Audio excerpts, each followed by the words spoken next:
Continue chapter number 6 that is combustion and flame.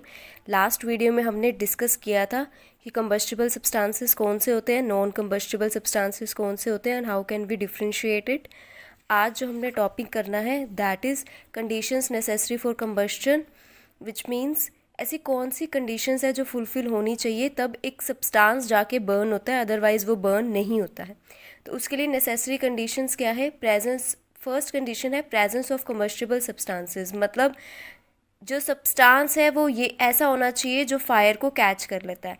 अब अगर एक ऐसा सब्सटेंस है जो फायर को कैच ही नहीं कर सकता तो जितना मर्जी आप उसको बर्न करवाने की कोशिश कर लो वो बर्न नहीं होगा। फॉर एग्जांपल ग्लास, आप उसको जितना मर्जी टेम्परेचर कर लो लेकिन वो जलेगा नहीं क्योंकि वो नॉन कम्बस्टिबल सब्सटेंसेस है। तो सबसे पहली कंडीशन क्या है? एक ऐसा ही सब्सटेंस आपने लेना है जो कम्बस्टिबल हो, जो ईजिली फायर को कैच कर सकता है। सेकेंड है supporter of combustion should be present, मतलब ऐसी गैस प्रेजेंट होनी चाहिए जो आग लगाने में और जो कम्बस्टन को सपोर्ट करती है। For example oxygen, oxygen is a supporter of combustion, which means कि अगर ऑक्सीजन होगा तब जाके आग लगती है, अदरवाइज़ आग नहीं लगती है। अगर हमें आग को बुझाना है तो हमें ऑक्सीजन की सप्लाई को कट करना पड़ता है। थर्ड है attainment of ignition temperature of the combustible substances, which means at least इतना टेम्परेचर उसको मिलना चाहिए, जो भी कंबस्टिबल सब्सटेंसेस है उसको इतना मिनिमम टेम्परेचर मिलना चाहिए कि वो फायर को कैच कर ले। मतलब लोवेस्ट सबसे जो टेम्परेचर चाहिए होता है कि हाँ इतने पर्टिकुलर टेम्परेचर पर पहुँच के उस पर्टिकुलर चीज़ को आग लग जाएगी। तो वो पर्टिकुलर जो मिनिमम टेम्परेचर है वो प्रोवाइड होना चाहिए, तब जाके एक सब्सटेंस जो है बर्न होता है, अदरवाइज वो बर्न नहीं होता है। Next is fire fighting.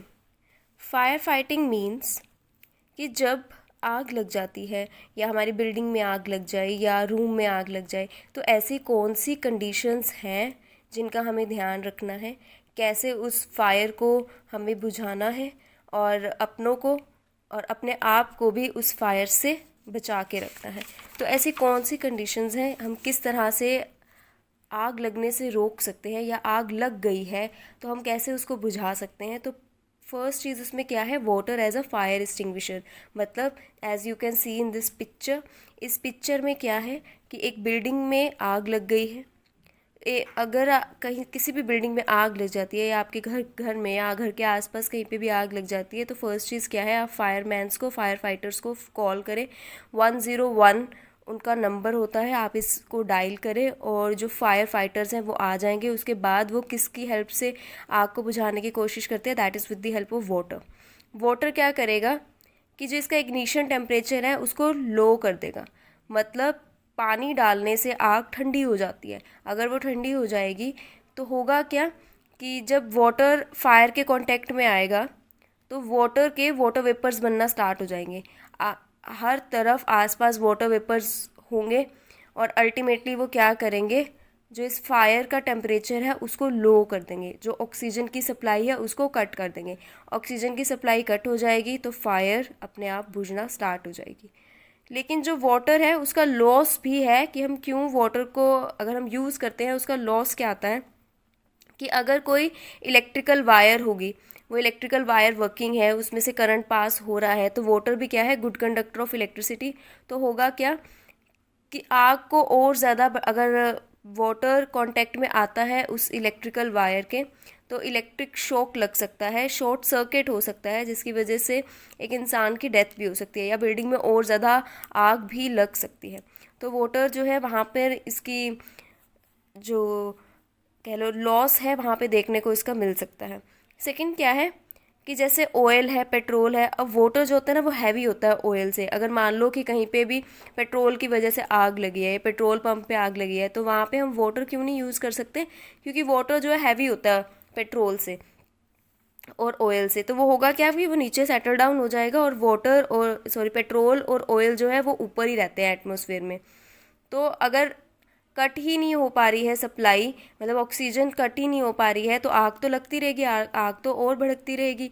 ऐसे ही होता है कि वाटर तो नीचे सेटल डाउन हो जाता है लेकिन जो ऑयल और पेट्रोल के वेपर्स होते हैं वो हवा में ही रह जाते हैं और एज अ रिजल्ट और ज़्यादा आग लगना स्टार्ट हो जाती है। इसीलिए अगर पेट्रोल पंप पे आग लगे तो फायर एक्सटिंग्विशर्स यूज़ किए जाते हैं as compare to water. Next है हम फायर एक्सटिंग्विशर्स का यूज़ करते हैं। ये आपने फायर एक्सटिंग्विशर्स अपने स्कूल्स में, इवन बिल्डिंग्स में काफ़ी देखे होंगे, हॉस्पिटल्स में देखे होंगे। ये फायर एक्सटिंग्विशर्स यूज़ क्यों करते हैं? क्योंकि ये फिल्ड होती है कार्बन डाइऑक्साइड से। अब कार्बन डाइऑक्साइड से फिल होगी तो ऑक्सीजन क्या है? सपोर्टर है। कार्बन डाइऑक्साइड क्या करेगा? आग लगने से रोकता है। तो इसीलिए जहाँ पे भी इलेक्ट्रिकल वायरिंग की वजह से, यानी कि शॉर्ट सर्किट की वजह से आग लगे या पेट्रोल पंप पे आग लगे, तो वहाँ पे आग बुझाने के लिए फायर एक्सटिंग्विशर्स का यूज़ किया जाता है, जो कि कम्प्लीटली ऑक्सीजन की सप्लाई को कट कर देता है। और एज अ रिजल्ट जो आग होती है वो, उसका जो टेम्परेचर है, इग्निशन टेम्परेचर, वो लो होना स्टार्ट हो जाएगा और वो ठंडी पड़ना स्टार्ट हो जाएगी। ऐसे ही हम foam type fire extinguishers use कर सकते हैं। इसके अंदर भी क्या है? कार्बन डाइऑक्साइड रिलीज होती है। इसमें है क्या? एक नोब लगा हुआ है। इसके अंदर एक बॉटल रखी हुई है जिसके अंदर एल्यूमिनियम सल्फेट है। ये एक नोज़ल है। इस पर्टिकुलर सिलेंडर में सोडियम कार्बोनेट जो है वो ऐड किया हुआ है और साथ में सेपोनिन ऐड किया हुआ है। जब हम इस नोब को ओपन करेंगे तो ये जो बोतल है, ये नीचे यहाँ से क्या है, जो ये एल्यूमिनियम सल्फेट है वो नीचे गिरना स्टार्ट होगा और सोडियम बाइकार्बोनेट के साथ उसकी रिएक्शन होगी। जब इन दोनों की रिएक्शन होगी तो कार्बन डाइऑक्साइड प्रोड्यूस होती है। ये जो कार्बन डाइऑक्साइड होती है ये इस नोज़ल से रिलीज़ होना स्टार्ट होती है। अब कार्बन डाइऑक्साइड क्या करता है? ऑक्सीजन की सप्लाई को कट करता है और एज अ रिज़ल्ट जो आग होती है वो बुझना बंद हो जाती है। तो हम फोम टाइप फायर एक्सटिंग्विशर्स का यूज़ भी कर सकते हैं कहीं पे आग लगे तो उसको बुझाने के लिए।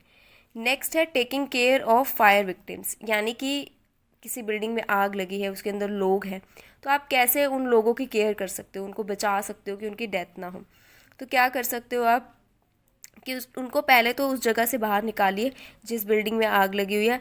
अब वहाँ से बाहर निकालेंगे तो उनको एक खुली, मतलब पूरा ओपन एटमॉस्फेयर जहाँ पे हो वहाँ पे उनको बिठाना चाहिए ताकि सफोकेशन उनको ना हो, कार्बन डाइऑक्साइड उनके अंदर जो गई है वो पूरी तरह से रिलीज़ हो सके। तो एक ओपन स्पेस में उनको बिठाना चाहिए। अगर उनके क्लोथ्स को आग लगी है तो उन्हें ब्लैंकेट से कवर कर देना चाहिए। ब्लैंकेट से वो कवर हो जाएंगे तो ऑक्सीजन की सप्लाई क्या है? कट हो जाएगी। और जिनकी आग लगी है कि अगर किसी को, तो उनके ऊपर पानी फेंकना चाहिए। पानी की वजह से भी क्या हो जाएगा कि उनकी जो बॉडी का टेम्परेचर है जो आग लगने की वजह से बढ़ा हुआ है वो लोअर डाउन हो जाएगा। और क्या है कि जब भी आग लगे किसी बिल्डिंग में तो एम्बुलेंस को पहले ही बाहर खड़ा रखना चाहिए ताकि जैसे ही लोग बाहर आएंगे तो उनको प्रॉपर मेडिकल मिल सके, मेडिकल एड मिल सके। तो उनको जैसे ही वो बाहर आते हैं तो उनको हॉस्पिटल लेके जाना चाहिए ताकि उनको सारी फर्स्ट एड कंडीशंस जो है उनकी फुलफ़िल हो सके और उनकी डेथ ना हो और जितना हो सके उनकी बॉडी को मिनिमम लॉस हो। This is it for today. Thank you so much.